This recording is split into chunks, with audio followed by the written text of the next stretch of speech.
deixando as pessoas maravilhadas.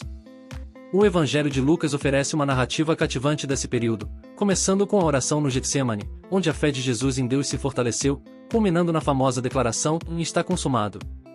Enquanto seu corpo era removido da cruz e colocado em um túmulo, surgia uma pergunta intrigante: onde estava o Espírito de Jesus durante esses 3 dias? Essa questão gerou debates fervorosos, com alguns sugerindo que Jesus desceu ao inferno, a Hades, e outros acreditando que ele ascendeu aos céus.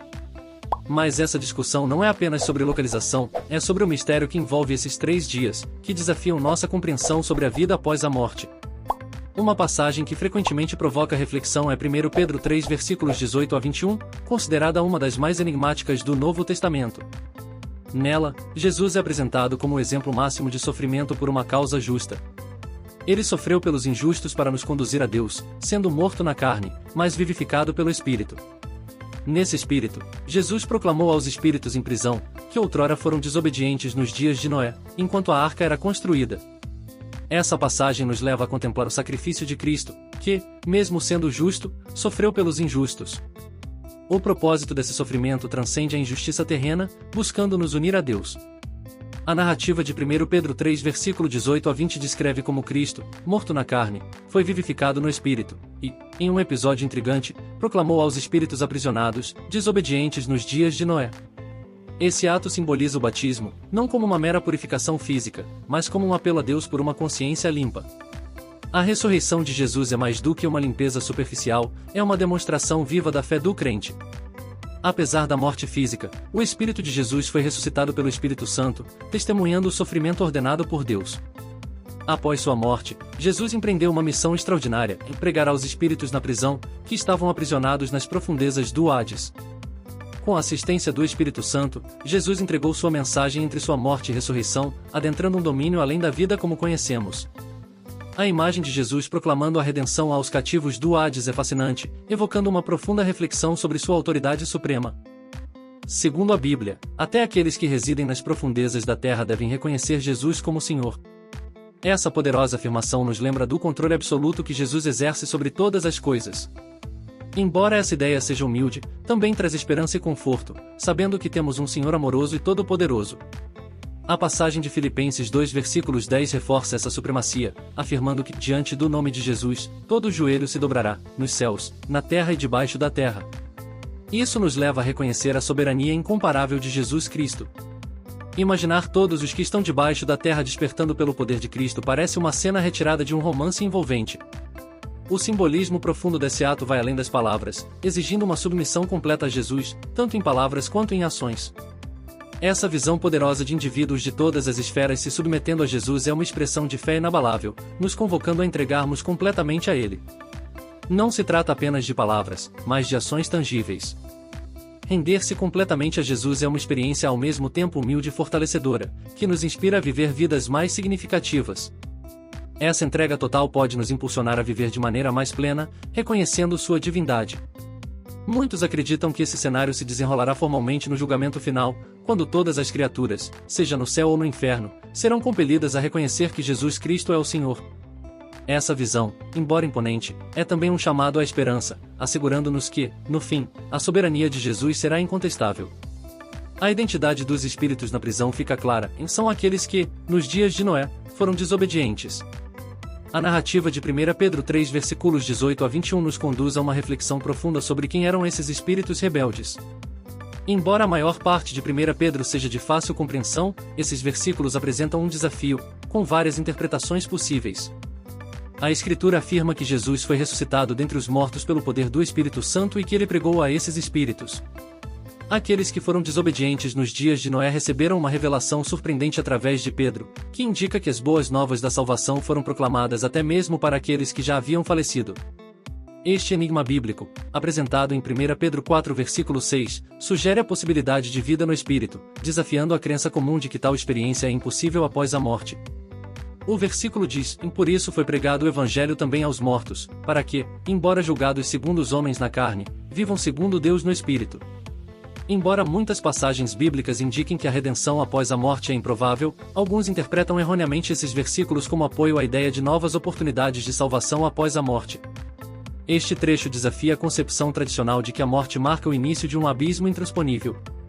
De maneira surpreendente, Jesus pregou para aqueles que já haviam falecido, desafiando nossa compreensão convencional da vida entre sua morte e ressurreição. Esse episódio sugere que, de alguma forma, Jesus permaneceu ativo e consciente durante esse período misterioso. Os relatos sugerem que, nos dias entre a morte e a ressurreição, não apenas Jesus estava plenamente consciente, mas também aqueles com quem ele se comunicava estavam ativos e conscientes nessa intrigante comunicação. É notável a escassez de discussões sobre o que ocorreu no sábado, o dia santo da semana. O foco geralmente se estende da crucificação na sexta-feira até a ressurreição no domingo, e poucos relatam os eventos do sábado, levando a uma lacuna em nossa compreensão. A crença comum é que Jesus estava inativo e inconsciente durante esse intervalo, já que seu corpo permanecia no túmulo. Contudo, é importante notar que, embora seu corpo físico estivesse na tumba, seu espírito permanecia vibrante e ativo. Podemos imaginar Pedro no primeiro domingo de Páscoa, frente a frente com Jesus, perguntando onde ele esteve.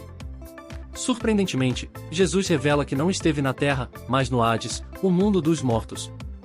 A resposta de Jesus sobre sua atividade durante esse período é ainda mais fascinante, e ele estava pregando para aqueles que pereceram no dilúvio de Noé. A morte representou para Jesus uma experiência completa dos estágios que a envolvem, e ele morreu na cruz, entregou seu espírito a Deus, e seu corpo foi depositado no túmulo, enquanto seu espírito continuava a existir, pregando aos desobedientes que morreram no dilúvio. Na manhã do domingo de Páscoa, corpo e espírito foram reunidos, e Jesus permaneceu totalmente consciente e capaz de se comunicar durante todos esses estágios extraordinários. Existem diversas interpretações em relação à mensagem que Jesus proferiu para esses espíritos. Alguns acreditam que ele estava concedendo uma segunda oportunidade de salvação àquela geração específica após o grande dilúvio. No entanto, essa perspectiva é compartilhada por poucos, e a maioria concorda que não há indicação na Bíblia de que outras gerações teriam uma chance semelhante. Aqueles que pereceram no dilúvio poderiam, teoricamente, acusar Deus de injustiça, argumentando que foram eliminados sem uma chance de redenção. Outra interpretação intrigante sugere que os espíritos aos quais Jesus se dirigiu poderiam ser seres demoníacos. Se os espíritos mencionados em 1 Pedro 3 versículo 19 fossem, de fato, anjos caídos, é plausível que estivessem aprisionados devido a um pecado grave anterior ao dilúvio. Pedro faz referência ao dilúvio de Noé no versículo 20, instigando a reflexão sobre a natureza do pecado que levou àquela prisão espiritual. Essa visão acrescenta uma camada de mistério à narrativa, sugerindo que esses espíritos estavam envolvidos em transgressões significativas antes do dilúvio. Se esses espíritos fossem anjos caídos, a mensagem proclamada por Jesus provavelmente não seria uma oferta de redenção, pois, como nos esclarece Hebreus 2 versículo 16, Cristo não veio para ajudar os anjos caídos. A redenção não é uma possibilidade para eles. Nesse contexto, a proclamação de Jesus poderia ter declarado sua vitória sobre Satanás e suas hostes, como revela 1 Pedro 3 versículo 22, onde se diz que ele, depois de ir para o céu, está à destra de Deus, com anjos, autoridades e poderes submetidos a ele. Esses espíritos representariam, então, uma geração ímpia, e a mensagem de Jesus simbolizaria sua supremacia sobre as forças malignas que uma vez estiveram ativas entre os descendentes de Noé. Imagine uma geração tão obstinada que rejeitou uma mensagem que poderia ter salvado suas vidas, resultando em sua trágica morte em uma inundação catastrófica. Este evento serve como um lembrete impactante das consequências devastadoras do pecado. Essas pessoas eram desobedientes, rebeldes e incrédulas, e o peso de seu pecado é agravado pelo fato de que Deus, em sua paciência, lhes deu 120 anos de advertência enquanto Noé construía a arca. No entanto, eles permaneceram obstinados em sua descrença e rebelião, resultando em seu afogamento e no aprisionamento de seus espíritos no inferno. Por outro lado, Noé e sua família, obedientes, foram salvos na arca devido à sua fé. Esta narrativa ressalta não apenas a justiça divina, mas também a importância da fé e obediência em meio à adversidade. A peculiaridade dessa passagem está em seu autor, Pedro, conhecido por sua empatia calorosa. Pedro, inicialmente chamado de Simão, um nome comum, foi renomeado por Jesus como Pedro, que significa rocha. Essa mudança de nome simbolizou a transformação de caráter que Jesus viu nele. Inicialmente, Pedro era como uma cana ao vento, mas, após seguir Jesus, tornou-se firme como uma rocha. Ele foi uma das primeiras pessoas chamadas por Jesus para segui-lo, demonstrando como a graça e a presença de Cristo podem transformar completamente uma vida. Pedro, cujo nome sempre aparece primeiro nas listas dos 12 apóstolos, também atuou como porta-voz do grupo. Os evangelhos traçam um perfil claro e multifacetado de Pedro, destacando sua personalidade cativante, ansiosa, impulsiva e enérgica. Entretanto, essas fortes qualidades também eram acompanhadas por fraquezas, como sua instabilidade, inconstância e, em certos momentos, covardia. Mas por que Pedro escolheu escrever neste momento específico? É útil considerar o contexto fundamental que permeia toda a carta. Ela foi escrita em um período de perseguição intensa contra os cristãos, que enfrentavam grandes desafios por causa de sua fé e testemunho. Em meio a essas dificuldades, é possível que alguns se perguntassem por que, se a fé cristã era verdadeira, eles estavam sofrendo tanto, e por que tão poucas pessoas seguiam o cristianismo, se ele era a verdadeira fé. Nesse contexto, Pedro faz referência a Noé, o fiel pregador que alertou as pessoas por mais de 100 anos sobre a iminente destruição do mundo por um dilúvio. Apesar das advertências de Noé, as pessoas o desprezaram e o rejeitaram. Contudo, no momento do dilúvio, Deus salvou Noé e sua família, validando, no contexto global da história, a fidelidade inabalável de Noé. Essa narrativa serve como um poderoso lembrete de que, mesmo diante da incredulidade e rejeição, a fidelidade à mensagem de Deus é confirmada ao longo da história. A verdade nem sempre é popular, e muitas vezes a maioria não está certa. O impacto de perceber que os verdadeiros crentes são uma minoria pode ser desconcertante. Pense nos dias de Noé, onde apenas 8 pessoas foram salvas. Hoje, em meio a milhões, o fato de haver apenas alguns verdadeiros crentes não diminui a veracidade de sua fé. Não foi a arca que salvou Noé e sua família, mas sim o julgamento de Deus, que os trouxe para a segurança. Nesse sentido, a arca é uma representação vívida de Jesus Cristo, enquanto o dilúvio simboliza o julgamento divino.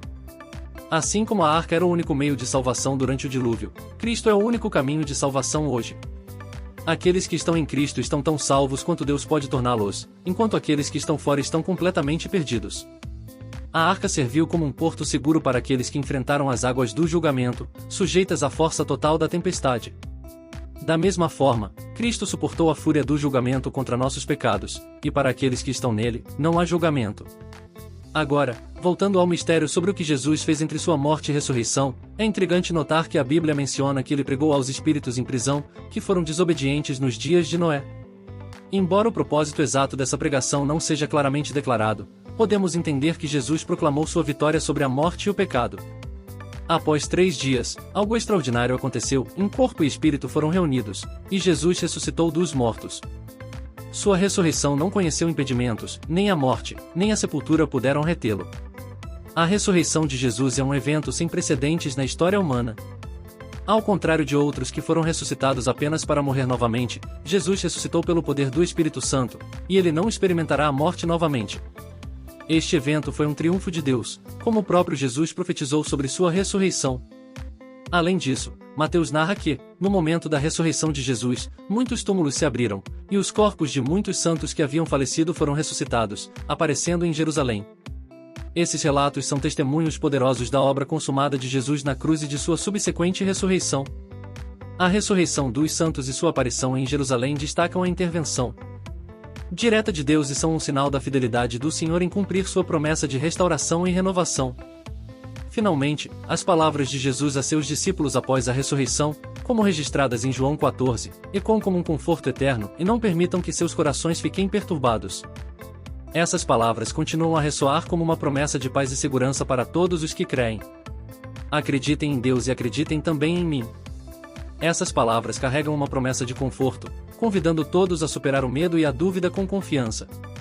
Jesus percebeu a ansiedade que pesava sobre seus discípulos devido à sua iminente partida, mas sua mensagem não se limitava àquele momento, ela ecoou através dos séculos, nos chamando a confiar na promessa de que Ele está sempre conosco, mesmo quando nossos olhos físicos não conseguem ver. Durante as revelações de Jesus, ele faz uma declaração marcante sobre sua igualdade com Deus. No Evangelho de João 14, versículos 2 a 4, Jesus compartilha uma visão extraordinária: e na casa de meu pai há muitas moradas, se não fosse assim, eu teria dito a vocês: eu vou preparar um lugar para vocês. Essa visão celestial que ele compartilha sugere um cuidado e preparação meticulosos para as almas redimidas. Tomé, expressando a dúvida de muitos, pergunta sobre o caminho, e Jesus responde com firmeza: eu sou o caminho, a verdade e a vida, ninguém vem ao Pai senão por mim. Estas palavras são um farol que nos guia para a compreensão de que o acesso ao Pai e a vida verdadeira só podem ser encontrados através de Jesus. A casa do Pai, com suas muitas moradas, é descrita como um lugar acolhedor, preparado com amor e cuidado. Ao usar o termo moradas, Jesus evoca a imagem de um espaço preparado com carinho, como um pai que arruma o quarto do bebê ou como anfitriões que preparam a casa para receber convidados. Jesus, com um amor que vai além da nossa compreensão, prepara essas moradas para os seus. Sua promessa de "vou preparar um lugar para vocês" nos assegura que Ele nos aguarda nas moradas celestiais, ansioso para nos receber. Ao refletir sobre essa preparação, percebemos que Jesus não foi simplesmente levado à cruz, Ele escolheu esse caminho como parte de um plano divino. Quando esteve na terra, Ele não apenas prometeu retornar em breve aos seus discípulos, referindo-se à sua ressurreição e à vinda do Espírito Santo. Ele também queria assegurar que não só prepararia um lugar para nós, mas também nos prepararia para esse lugar celestial. É um convite para confiarmos em sua liderança, sabendo que Ele está ativamente providenciando nosso futuro celestial e moldando nossas vidas para desfrutarmos plenamente desse lugar divino.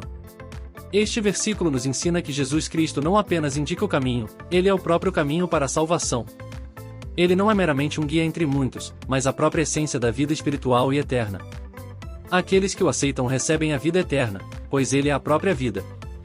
Quando Tomé disse, Senhor, não sabemos para onde vais, ele expressou uma dúvida sincera e honesta. Os discípulos pensavam que Jesus estava se mudando para outro lugar, mas ele estava, na verdade, indo preparar um lugar celestial, uma verdade profunda que Tomé começava a compreender. O céu é um lar maravilhoso, e quando Jesus voltar, aqueles que dormem em Cristo ressuscitarão primeiro. Nós, que ainda estivermos vivos, seremos arrebatados juntamente com eles para encontrar o Senhor nos ares, e assim estaremos para sempre com o Senhor. Os anjos prometeram que Cristo voltaria da mesma maneira como subiu aos céus, conforme registrado em Atos 1 versículo 11, e este mesmo Jesus, que foi levado de vocês para o céu, voltará da mesma forma como viram subir. Essa ascensão marcou o fim das limitações humanas que Jesus tinha durante seu ministério terreno, e as características divinas que foram temporariamente suspensas foram agora restauradas. Jesus voltou à sua glória. Você poderia pensar que esse seria um dia maravilhoso, mas para Saulo, antes de sua conversão, foi um dos dias mais desafiadores de sua vida. Saulo, um fariseu zeloso, perseguia intensamente os seguidores de Jesus. Sua conversão ocorreu no caminho para Damasco, onde ele teve uma visão do Jesus ressuscitado. Naquele momento, Saulo de Tarso, provavelmente com cerca de 30 anos, via o crescimento da fé cristã como uma ameaça à sua religião. Determinado a destruir essa seita perniciosa, ele viajava para Damasco. No entanto, essa jornada resultou em sua transformação significativa de Saulo para Paulo, o apóstolo que desempenhou um papel crucial na disseminação do cristianismo. Outro homem que testemunhou Jesus no céu foi João, o apóstolo, conforme relatado no livro do Apocalipse. O título Apocalipse refere-se à manifestação de Jesus Cristo às pessoas na terra. João relata ter ouvido a voz poderosa do Alfa e Ômega, o primeiro e o último, que estão no início e no fim de tudo. Jesus se identificou com esses títulos no Apocalipse 1 versículo 18, indicando claramente ser Deus. Esses títulos têm a mesma ideia de ser o primeiro e o último, afirmando a divindade de Jesus e sua soberania sobre todas as coisas. Durante seu ministério na terra, João finalmente teve a chance de ver Jesus face a face. O título Filho do Homem remete à figura que governaria como representante de Deus, conforme descrito em Daniel 7 versículos 13 a 14, e eu estava olhando nas minhas visões da noite e eis que vinha com as nuvens do céu alguém como um filho do homem, e dirigiu-se ao ancião de dias, e o fizeram chegar até ele. Foi-lhe dado domínio, glória e reino, para que todos os povos, nações e homens de todas as línguas o servissem. Mesmo após a morte, Jesus consolou João dizendo, e não tenha medo, eu sou o primeiro e o último. Esta declaração revela a divindade absoluta de Jesus. Embora João tenha sido um apóstolo que conheceu Jesus na terra, ele ficou impressionado com a visão de Jesus em sua majestade celestial. Os 3 anos que João passou com Jesus não foram suficientes para prepará-lo para a visão da grandeza divina que ele testemunhou. João viu o poder e a majestade que Jesus havia deixado ao vir à terra. Jesus pediu a João para não temer, pois ele estava na presença de Jesus, identificado por 3 títulos significativos, o primeiro e o último, o Deus eterno, e aquele que vive, que esteve morto e agora vive para sempre. Ao possuir as chaves da morte do Hades, Jesus demonstra sua autoridade sobre a morte e a vida eterna. A vitória de Jesus sobre o pecado e a morte é definitiva, ele não ressuscitou apenas para morrer novamente. Jesus é o único que possui essas chaves na Bíblia, simbolizando controle e autoridade sobre a morte. Quando Jesus morreu, ele entregou seu espírito de uma forma que impressionou Pilatos, mostrando seu domínio sobre a morte. Além disso, Jesus tem o poder de libertar seus seguidores da morte para que possam estar com ele eternamente. As chaves frequentemente simbolizam autoridade e controle, e aqueles que as possuem têm acesso a qualquer área. Da mesma forma, as chaves de Cristo representam seu controle sobre o Hades e a morte. Sua vitória sobre a morte anula a maldição do pecado que afetou a humanidade desde o Jardim do Éden. A vitória de Cristo sobre a morte é central para as boas novas do Evangelho. Sem a ressurreição, não há Evangelho, e sem Evangelho, não há esperança para nós. Como está escrito em Isaías 25 versículo 8, o Senhor Deus enxugará as lágrimas de todos os rostos e tirará de toda a terra o opróbrio do seu povo, porque o Senhor o disse. É importante lembrar que o Pai concedeu a Jesus o direito de ocupar a posição exaltada de autoridade e dignidade como recompensa por sua vitória sobre a morte. Jesus, que foi um servo dos servos, agora é o Rei dos reis. Para o mundo, a morte é um mistério, e aqueles que não são salvos temem o que está por vir. Eles se perguntam se terão que enfrentar o castigo eterno no inferno ou alcançar a felicidade eterna. O inferno é real, independentemente da crença das pessoas. A morte altera a vida após a terra, mas para os cristãos, a morte é uma porta para a eternidade e a vitória. Portanto, não devemos temer, mas adorar aquele que venceu a morte e nos conduz ao triunfo. Que essas verdades inspirem nossa adoração e nos incentivem a viver com a esperança da eternidade com nosso Salvador. Em Cristo, encontramos vitória sobre o desconhecido e a promessa de vida eterna.